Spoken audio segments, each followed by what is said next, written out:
Let's go to tonight, though, here, guys. We saw a lot of role players really get involved last night in those two games.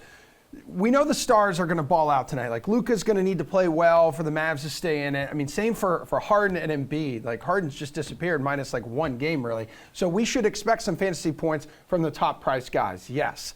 Who's the value play, though, in DFS tonight, Matty? There aren't many. Like, pricing has been really efficient for this whole round, basically. Like, the people that are the popular plays in the low to mid price range are guys that, like, on a normal slate, no one would have played. Like, $6,000 or whatever for Jalen Brunson. On a slate in the regular season, like, that wouldn't be that exciting. Now it's just so thin that, like, people are gravitating there. So there is one situation I'm keeping an eye on, and that's the Sixers, where Matisse Thybulle is questionable.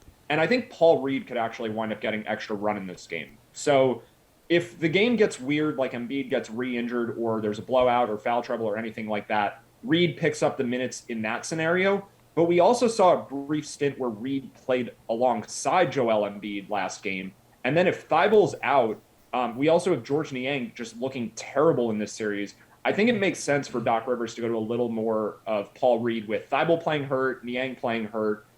Reed at the 4 next to Embiid will help on the defensive end. So I could see Paul Reed playing 20-plus minutes, even in a close game with Embiid on the floor.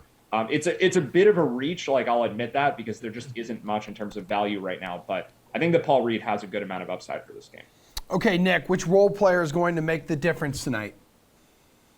Yeah, I feel the same way about the pricing that Matt mentioned. So good job, Emerson, setting all the prices for the slate tonight. I think everything is pretty much spot on. But there's a group of guys kind of in the mid 4,000s that I'm keeping an eye on. And that's like Spencer Dinwiddie's at 4,600, Cam Johnson at 4,500, Gabe Vincent at 4,400. All those guys have been very much up and down in this series. I mean, Gabe Vincent has basically been a non-factor when Kyle Lowry is playing, but Kyle Lowry's not playing in this game. He should start again at point guard. So I'm pretty comfortable rolling with Gabe Vincent at 4,400. Cam Johnson, 4,500, a guy that's pretty much three-point reliant, but Jay Crowder might be a little banged up in this game, maybe some more minutes funnel to Cam Johnson. And then Spencer Dinwiddie, feast or famine, right? I mean, you're either going to get like 30 DraftKings points or like 7 DraftKings points. So you kind of have to live with that possibility. But if that's your style, I think he's someone to consider. Okay, Ryan, hook me up here, man. So as far as sportsbook goes, I wouldn't consider this guy a value play, but Tyrese Maxey is a guy that at home Philly loves. He's 6,400 tonight, so again, mid-tier. But who knows if Harden's going to care about winning.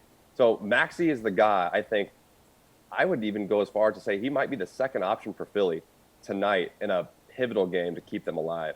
But after the 2 losses that Phoenix suffered in Dallas, they came out and said, hey, we're going to make some adjustments. So Shamet got 19 minutes last game, and he's 3,500.